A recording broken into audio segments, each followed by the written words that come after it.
Bismillahirrahmanirrahim. Assalamualaikum warahmatullahi wabarakatuh. Bapak Ibu hadirin yang berbahagia, pada kesempatan yang baik ini saya selaku Kepala Bidang Guru dan Tenaga Kependidikan pada Dinas Pendidikan Provinsi Kepulauan Bangka Belitung ingin sedikit mengedukasi kita bersama informasi tentang bentuk-bentuk tindak pidana korupsi dengan tujuan agar kita dapat mewaspadainya dan menghindarinya dari bentuk-bentuk tindak pidana korupsi yang mungkin akan kita hadapi ketika kita bekerja. Sebelumnya kita lebih baik mengetahui dulu apa sih definisi korupsi itu.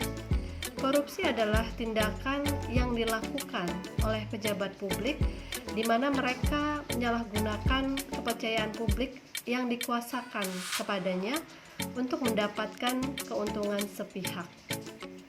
Bapak Ibu, ada 7 bentuk tindak pidana korupsi.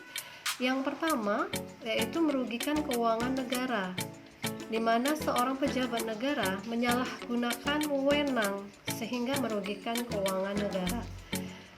Contoh kecil yang sering kita lihat adalah ketika hari libur, seorang pejabat negara menggunakan mobil dinas untuk membawa keluarganya berekreasi atau bertamasya. Yang kedua, bentuk pidana korupsi adalah suap menyuap, yaitu di mana seseorang memberikan sejumlah uang untuk memuluskan kebutuhan si penyuap. Misalnya ketika kita ditilang, kalau dulu masih ada tilang manual, ketika ditilang itu memberikan sejumlah uang kepada oknum polisi supaya tidak ditilang. Nah, itu adalah bentuk suap menyuap. Yang ketiga, penggelapan dalam jabatan. Penggelapan dalam jabatan ini yaitu ketika seorang aparatur sipil negara menggelapkan uang atau dokumen untuk keuntungan pribadi.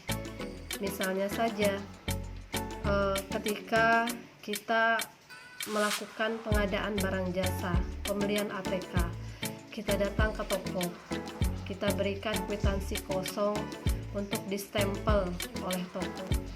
Nah, kita belanja ATK-nya 100, di kwitansinya 500.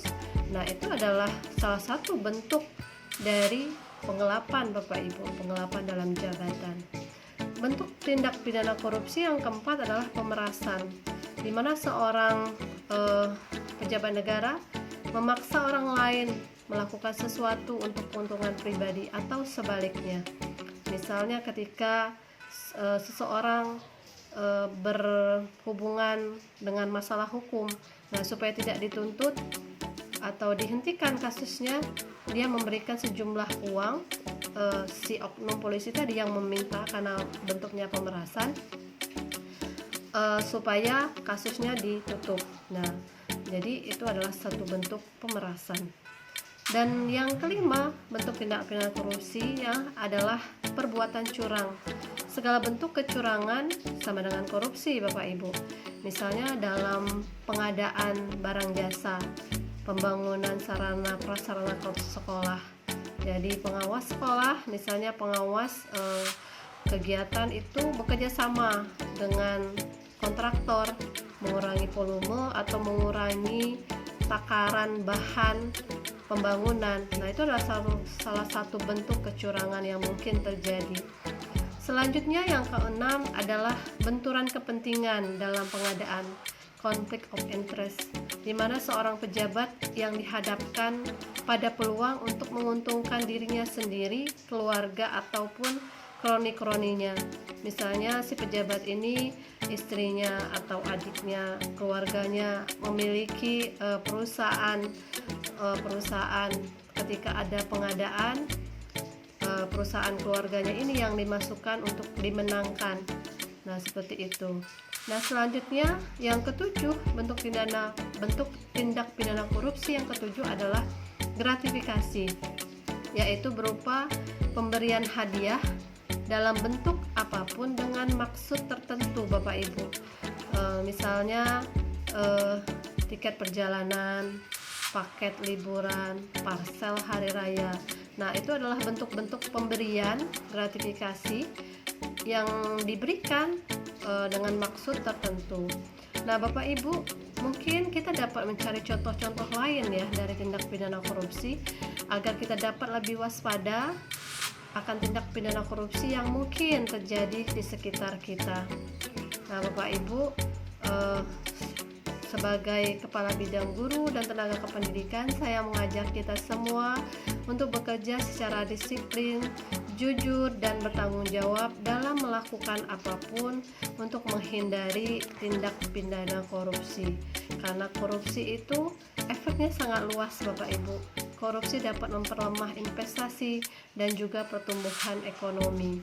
Makanya saya mengajak kita untuk senantiasa menjaga integritas di mana kita akan bertindak secara konsisten antara apa yang dikatakan dengan tingkah laku sesuai dengan nilai-nilai yang kita anut.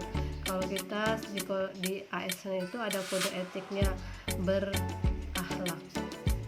Dan bangsa ini sebenarnya Bapak Ibu tidak kekurangan orang pintar, tapi kekurangan orang jujur.